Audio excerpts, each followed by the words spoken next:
అందరికీ నమస్కారం. మీరు వినబోతున్న కథ 'అనుకోని అతిథి' 12వ భాగం. దీపాలి ప్రతాప్ శర్మతో మాట్లాడిన తర్వాత అశ్వథ్ రాగానే అతని బాహువుల్లో చేరిపోయి కన్నీళ్లు పెట్టుకుంది. ప్రతాప్ శర్మ కార్ వెనక్కి తిరిగిందే కానీ అందులో నుండి కోపంగా చూస్తున్న అతని కళ్ళు ఆ ఇద్దరిని దాటి ముందుకు పోవటం లేదు. ప్రతాప్ శర్మ కార్ దూరమయ్యేంత వరకు అశ్వథ్ దీపాలిని అతని కౌగిట్లోనే ఉంచుకొని అలానే నిలబడ్డాడు. దీపాలిని ఓదారుస్తూ ఇంట్లోకి తీసుకొచ్చాడు అశ్వథ్. కార్లో ఆ ఇద్దరికి జరిగిన సంభాషణ అంతా పూర్తిగా వివరించింది. దీపాలి ఆమె చెప్తున్న మాటలు బట్టి తన బాల్యం నుండి ఎంత బాధను అనుభవించిందో అర్థం చేసుకున్నాడు అశ్వథ్. దీపాలి మొహాన్ని చేతిలోకి తీసుకుని బొటని వేళ్లతో కన్నీళ్లు తుడుస్తూ, ఇవాళ షూటింగ్కి వెళ్లాల్సిన అవసరం లేదు, నేను ఇన్ఫార్మ్ చేస్తాను, రెస్ట్ తీసుకో అశ్వథ్ అంటూ ఆమెని బెడ్రూమ్ వైపు తీసుకెళ్లిపోయాడు. దీపాలి కన్నీళ్లు పూర్తిగా తుడుచుకొని కేశవి అందించిన మంచినీళ్లు తాగి, అదేమొద్దు, అరగంట పడుకుంటే అన్నీ సర్దుకుంటాయి, నేను వెళ్తాను అంటూ వెళ్ళి కాసేపు సోఫాలోనే పడుకుంది. అశ్వథ్ ఆ తర్వాత ఆఫీస్కి వెళ్ళలేకపోయాడు. దీపాలితో పాటే షూటింగ్కి వెళ్ళాడు. మూవీలో వర్షం వెలిశాక తీసే సీన్స్ ఉండటంతో దానికి సంబంధించిన షూటింగ్ పూర్తి చేశారు. అదంతా పూర్తయ్యే వరకు అశ్వథ్ ఎక్కడికి వెళ్ళలేదు. నేను బానే ఉన్నాను, మీరిక్కడ ఉండాల్సిన అవసరం లేదు, ఆఫీస్కి వెళ్ళండి అని నచ్చ చెప్పింది దీపాలి. అశ్వథ్ వినకుండా ఓ పక్కగా కూర్చుని ల్యాప్టాప్లో తన పని చూసుకుంటూనే దీపాలిని గమనిస్తున్నాడు. షూటింగ్ ప్యాకప్ అనగానే అశ్వథ్ ఒక్క నిమిషం కూడా ఆగలేదు. దీపాలి బయటకొచ్చేసరికి కారు స్టార్ట్ చేసి సిద్ధంగా ఉన్నాడు. కారులో వెళ్తూ ఉండగా, మన పెళ్లి గురించి పబ్లిక్గా అనౌన్స్ చేయటానికి రేపే మంచి సమయం, దీపాలి ఇంక కాదనుకు. కారు డ్రైవ్ చేస్తూ దీపాలి వైపు చూశాడు అశ్వథ్. దీపాలి ఓ నిమిషం ఆలోచించి సరే అన్నట్టు తల ఊపుతూ తల దించుకుంది. చీకటి వేళ చాలా ఆలస్యమైన తర్వాత ప్రతాప్ శర్మ ఇంటికి చేరుకున్నాడు. వెళ్ళగానే డాక్టర్ని పిలిపించమంటూ చంద్రానికి ఆర్డర్ వేశాడు. హాల్లోనే ఉన్న కేశవి ఇదంతా గమనిస్తూ, తాతయ్య ఆరోగ్యం ఇప్పటి వరకు బానే ఉంది, సడన్గా ఏమైంది, ఎందుకు డాక్టర్ని పిలుస్తున్నారు, అది కూడా ఇంత రాత్రి వేళ? అతని గదిలోకి వెళ్ళిపోతున్న ప్రతాప్ శర్మని చూస్తూ చంద్రాన్ని అడిగింది కేశవి. అది విషయం ఏంటంటే సార్, దీపాలి మేడంని కలవటానికి వెళ్ళారు అని ఇబ్బంది పడుతూ నిజమే చెప్పాడు చంద్రం. కేశవి నోరు తెరిచి ఆశ్చర్యపోయింది. అతని వైపు చూస్తూ, తాతూ దీపాలిని కలవటానికి వెళ్ళారా? ఆమెని బయటికి పంపించేశాక మళ్ళీ కలవరనుకున్నాను, ఇదేంటి కొత్తగా? కల్లెర్ర చేస్తూ కోపంగా అంది కేశవి. ఆవిడ చైర్మన్ సార్ మనవరాలు, అలాంటప్పుడు చూడకుండా ఎలా ఉంటారు? కోపంలో చాలా అంటారు, అంత మాత్రానికే బంధాన్ని వదులుకుంటారా అని చంద్రన్ చెప్పటంతో అతని వైపు విసుగ్గా చూసి డాక్టర్ వచ్చే వరకు ఇవ్వాల్సిన టాబ్లెట్ని చంద్రన్ చేతికి అందించి ఆమె గదిలోకి వెళ్ళిపోయింది కేశవి. ఆమెకి తన తాతయ్య మీద చాలా కోపంగా ఉంది. ఎన్ని చేసినా సరే అతని వ్యాపారానికి దీపాలినే సరైన వారసురాలని ప్రతాప్ శర్మ పదే పదే గుర్తు చేయటమే కేశవికి కాల్లో గుచ్చుకున్న ముల్లులా ఉంది. అటూ ఇటూ కోపంగా తిరుగుతూ పిడికిలి గట్టిగా బిగించి, తాతూ, నేనిలా చెయ్యటానికి కారణం నువ్వే, నాకు మరో అవకాశం లేకుండా చేశావు అంటూ కోపంగా తన మొబైల్ తీసుకుని ఎవరికో ఫోన్ చేసింది. దీపాలికి ఓ అన్నయ్యున్నాడు, అతనికి ఆశ ఎక్కువ, అక్క కేశవికి ఈర్ష్య ఎక్కువ. దీనికంతటికీ కారణం దీపాలి ఆమె తండ్రికి రెండో భార్య కూతురవ్వటమే. అశ్వథ్ తమ పెళ్లి ప్రకటన చేయటానికి చాలా పెద్ద ఏర్పాటే చేస్తున్నాడు. అందుకు కావలసిన మాటల్ని తనే స్వయంగా తయారు చేస్తూ ఉన్నాడు. అంతకంటే ముందే మరో న్యూస్ బాంబు పేలినట్టు పేలింది. ధనిక కుటుంబాలలో అంతర్గతంగా జరుగుతున్న యుద్ధం. దీపాలి అక్రమ సంబంధం వల్ల పుట్టిన బిడ్డ. దీపాలి పుట్టుక ఓ మిస్టరీ. ఆమె నిజంగా ప్రతాప్ శర్మ వారసురాలేనా? ఆ కుటుంబానికి సంబంధించిన వ్యక్తే ఈ నిజాన్ని వెల్లడించారు అంటూ రకరకాలుగా వార్తలు వినిపిస్తున్నాయి.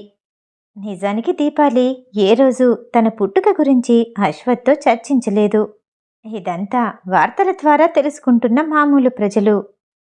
అందరూ బయటపడరు కానీ నిజానికి పెద్దిళ్లల్లో ఇలాంటివే ఉంటాయి. 4 సినిమాలలో నటించగానే మనం హీరో హీరోయిన్స్ అంటూ వాళ్ళని పూజిస్తాము. వాళ్ళేదో దేశాన్ని ఉద్ధరించినట్టు మనకి నీతులు చెప్తారు. మనం మధ్యతరగతి వాళ్ళం, అయినా నిజాయితీగా బ్రతకట్లేదా అంటూ రకరకాలుగా మాట్లాడుకుంటున్నారు. దీపాలి ఉదయాన్నే న్యూస్ పేపర్ పట్టుకొని దీపాలి దగ్గరికి పరిగెట్టుకుంటూ వచ్చి తలుపు తెరవమంటూ కంగారుగా తలుపు కొట్టింది. దీపాలి తలుపు తెరవగానే ఒకసారి ఈ న్యూస్ చూడు అంటూ న్యూస్ పేపర్ని చేతిలో పెట్టింది కేశవి. ఆ వార్త చదివాక దీపాలికి నిజంగానే బాధగా అనిపించింది. వెంటనే ఏదో ఒకటి చెయ్యాలనుకుని కేశవి వైపు చూసి, ఈ విషయం అశ్వథ్కి తెలియకూడదు. ఈ బిజినెస్తోనే అతను చాలా బిజీగా ఉన్నాడు. ఈ టెన్షన్ అతని మీద నేను రుద్దలేను.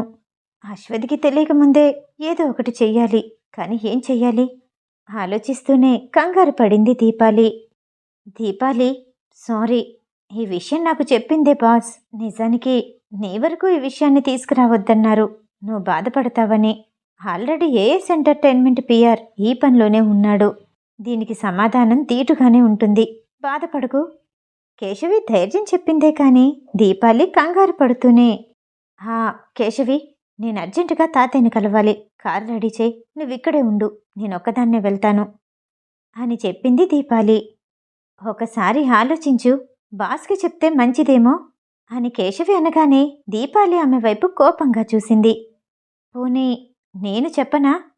కేశవి ఇబ్బందిగా అనటంతో దీపాలి సరే అన్నట్టు తల ఊపి, నేను బయలుదేరుతాను, నువ్వు చెప్పు అంటూ తన మొబైల్ తీసుకుని కారులో బయలుదేరింది దీపాలి. కాసేపటికే వేగంగా వెళ్తున్న దీపాలికి అశ్వథ్ నుండి ఫోన్ వచ్చింది. కార్ లిఫ్ట్ చేయగానే, స్లో డౌన్, అంత స్పీడ్ ఎందుకు, చిన్నగా వెళ్ళు అని ప్రశాంతంగా అంటున్న అశ్వథ్ గొంతు వినపడగానే దీపాలి వెంటనే కారు వేగాన్ని తగ్గించింది. మన పెళ్లి గురించి అనౌన్స్ చేయబోతున్నాను, నీ దగ్గరికి వస్తున్నాను అని చెప్పి కాల్ కట్ చేశాడు అశ్వథ్. ప్రతాప్ శర్మ ఇంట్లోనే. అతను హాల్లో బ్లాక్ సూట్లో చేతికర్ర సహాయంతో సోఫాలో కూర్చొనున్నాడు. అందరూ హాల్లోనే ఉన్న ఆ ఇంటి వాతావరణం భయంకరమైన నిశ్శబ్దంతో ఉంది. ప్రతాప్ శర్మకి కేశవి చేసిన పని తెలియటంతో ఆమెను శిక్షించాలన్నట్టు హాలు మధ్యలో నిలబెట్టాడు. ఆమెకి అటూ ఇటూ ఆమె తల్లిదండ్రులిద్దరూ నిల్చునున్నారు. మరో పక్కన కేశవి తమ్ముడు, దీపాలి అన్న భానుశర్మ, అందరికంటే చిన్నదైన వాసవి కూడా ఉన్నారు. ప్రతాప్ శర్మ వాళ్ళందర్నీ చూస్తూ, ఈ రోజు నుండి నా మరో మనవరాల్ని ఈ ఇంటి నుండి పంపించేద్దామనుకుంటున్నాను. ఆ విషయంలో మీరేమంటారు? అతని గొంతులో నీరసం తెలుస్తున్నా మాటలో కటువు అర్థమవుతూనే ఉంది. ప్రతాప్ శర్మ నిర్ణయానికి దీపాలి తండ్రి షాక్ అయ్యి ఒక అడుగు ముందుకి వేస్తూ ఏదో చెప్పాలి అనుకున్నాడు. ప్రతాప్ శర్మ అతని వైపు చిరాగ్గా చూసి, నీకు మాట్లాడే అర్హత లేదు. ఇదంతా నీ వల్లే జరిగింది. దీపాలి తండ్రి ఆలోచనని బయటపెట్టడానికి నిరాకరించాడు ప్రతాప్ శర్మ. కేశవి తలపైకెత్తి, తాతు, ఈ ఇంట్లో నుండి నేను బయటికి వెళ్ళను అని ఖచ్చితంగా చెప్పింది. అయితే ఏమనుకుంటున్నావు? నేను బయటికి వెళ్ళిపోవాలనుకుంటున్నావా? దీపాలి కూడా నా మనవరాలే. నువ్వు చేసింది ఎంత పెద్ద తప్పో అర్థమవుతుందా? ఎన్నో సంవత్సరాలుగా దాచిన రహస్యాన్ని నువ్వు బయట పెట్టావు. శర్మ కుటుంబానికున్న పరువుని నువ్వే స్వయంగా రోడ్డుకిచ్చావు అంటూ కేశవి వైపు ఉరిమినట్టు చూశాడు ప్రతాప్ శర్మ. అది మన కుటుంబంలో వ్యక్తిని ఎందుకు అనుకుంటున్నారు? మన వంశంలో ఆడపిల్లకి పుట్టిందా? నిజానికి తండ్రి అని మా నాన్నని చెప్తున్నారు. అవునో కాదో ఎవ్వరికీ తెలీదు అని కోపంగా అంటున్న కేశవి చెంప మీద చెల్లుమంటూ కొట్టాడు ప్రతాప్ శర్మ. అతని వయసు అయిపోయింది కానీ చేతుల్లో బలం, ఆలోచన తీరు తగ్గలేదు. ప్రతాప్ శర్మ అతని కొడుకు వైపు చూస్తూ, ఎప్పటికీ ఇలాంటి ప్రవర్తనే ఉంటే నా వ్యాపారంలో ఒక్క వంతు వాటా కూడా ఇవ్వను అంటూ కేశవి వైపు వేలు చూపిస్తూ అన్నాడు. ప్రతాప్ శర్మ కొట్టిన దెబ్బకి కేశవి కళ్ళల్లో నీళ్లు తిరుగుతుంటే అప్పుడే లోపలికొచ్చిన సెక్యూరిటీ, చైర్మన్ సార్, మిమ్మల్ని కలవటానికి మేడం దీపాలి వచ్చారు అని చెప్పగానే, ఇంటికి తిరిగి రావటానికి ఎంత ధైర్యం, దానికసలు సిగ్గే లేదా అని కోపంగా అరిచింది కేశవి. ప్రతాప్ శర్మ నేల మీద తన చేతి కర్రతో గట్టిగా కొడుతూ, లోపలికి పంపించు అని సెక్యూరిటీ వైపు చూస్తూ చెప్పాడు. దీపాలికి ఆ ఇంట్లో అడుగుపెట్టగానే తను ఎన్నో సంవత్సరాలుగా అనుభవించిన బాధలన్నీ గుర్తొచ్చాయి. ఆ ఇంటి కప్పు కింద తన కన్నీటి రాతలే ఎక్కువగా ఉన్నాయి. ప్రతి ఒక్కరూ ఆమెని అసహ్యంగా చూడటం ఆమెకి ఇంకా గుర్తుంది. చాలా సంవత్సరాలు అదే ఇంట్లో భయంగా బ్రతికింది. కానీ ఈసారి ఆ ఇంట్లో ఏ ఒక్కరికి భయపడాలనుకోలేదు దీపాలి. ఆమె నిల్చున్న విధానం చూస్తుంటే అందరికీ ఆమెలో ఏదో కొత్తదనం కనిపించింది. గతంలోలా లేదు. దీపాలి పెద్ద అడుగులతో నడుస్తూ వచ్చి కేశవి పక్కనే నిల్చుని తన తాతూకి నమస్కరించి తల్లి తండ్రి వైపు చూసి చిరునవ్వు నవ్వింది. అమ్మ దీపాలి, ఇంటికి తిరిగొచ్చేశావా అని ఆమె తండ్రి ప్రేమగా అడిగాడు. దీపాలి అదేం పట్టించుకోకుండా ప్రతాప్ శర్మ వైపు తిరిగి, తాతూ, నాకు సంబంధించిన కొన్ని విషయాల గురించి కేశవితో మాట్లాడాలనుకుంటున్నాను. వాటికి పరిష్కారం నాకిప్పుడే కావాలి అని అనగానే సరే అన్నట్టు ప్రతాప్ శర్మ తల ఊపగానే దీపాలి కేశవికి ఎదురుగా నిల్చుంది. నీకులాంటి బజార్దంతో మాట్లాడటం నాకిష్టం లేదు అని పళ్ళు బిగపట్టి గట్టిగా అరిచింది కేశవి. దీపాలి ఒక్కసారిగా ఈడ్చి చెంప మీద కొట్టింది. అది ఊహించని చుట్టూ ఉన్నవాళ్ళు ఒక్కసారిగా షాక్ అయ్యారు. నన్ను కొడతావా? వేలిపెట్టి బెదిరిస్తూ కేశవి అడిగింది. ఆల్రెడీ కొట్టాను అని గర్వంగా సమాధానమిస్తూ, ఇది ఇన్ని సంవత్సరాలుగా నువ్వు నీ ట్రాపులో నన్ను ఇరికించినందుకు అని కేశవి గుండె మీద వేలితో నొక్కుతూ కోపంగా అంది దీపాలి. తాతూకి నీకంటే నేనంటేనే ఎక్కువ ఇష్టం. ఎందుకో తెలుసా? చిన్నప్పుడు నీకంటే ఎక్కువగా ప్రతి దాంట్లో నాకే మార్క్స్ ఎక్కువ వచ్చేవి. ఎంతసేపు అందరూ నన్నెలా ద్వేషిస్తారని ఆలోచించావే కానీ నీ ప్రవర్తన గురించి ఆలోచించుకోలేదు. వయసు పెరుగుతూ ఉంటే నేను బయటకొచ్చేశాను. అయినా నీ మనసులో నా స్థానం అలానే ఉండిపోయింది. నువ్వు జీవితంలో ఎప్పుడూ ఎదగలేదు, ఎదగాలి అనుకోలేదు. ఎప్పుడూ నీ ఆలోచన ఒక్కటే, దీపాలిని ఎలా అణిచివేద్దామా అని. అయినా సరే నిన్ను పట్టించుకోకుండా నాకు నచ్చింది చేస్తున్నాను, నాకు నచ్చిన దారిలో వెళ్తున్నాను, నీకంటే గొప్పగా బ్రతుకుతున్నాను. అది నువ్వు చూసి తట్టుకోలేకపోతున్నావు. ఎందులో అయినా నా సామర్థ్యం నీకంటే ఎక్కువగానే ఉంటుంది. దేశాన్ని దాటే వెళ్ళాను, తిరిగొచ్చాను. అయినా ఈ ఇంట్లో అడుగుపెట్టలేదు. ఇంకా ఈ ఇంటికి తిరిగి రాననే ఇంట్లో ఉన్న వాళ్ళందరికీ కాదు, నీకు అర్థమయ్యే ఉంటుంది. అయినా సరే నా సహనాన్ని పరీక్షిస్తున్నావు. ప్రతిదానికి ఓ హద్దుంటుంది. ఆ హద్దు మీరి ప్రవర్తిస్తే ఈ ఇంటికి ఖచ్చితంగా తిరిగి రావాల్సి ఉంటుంది. నేను తిరిగొస్తే ఏమవుతుందో మీరు ఖచ్చితంగా ఊహించే ఉంటారు.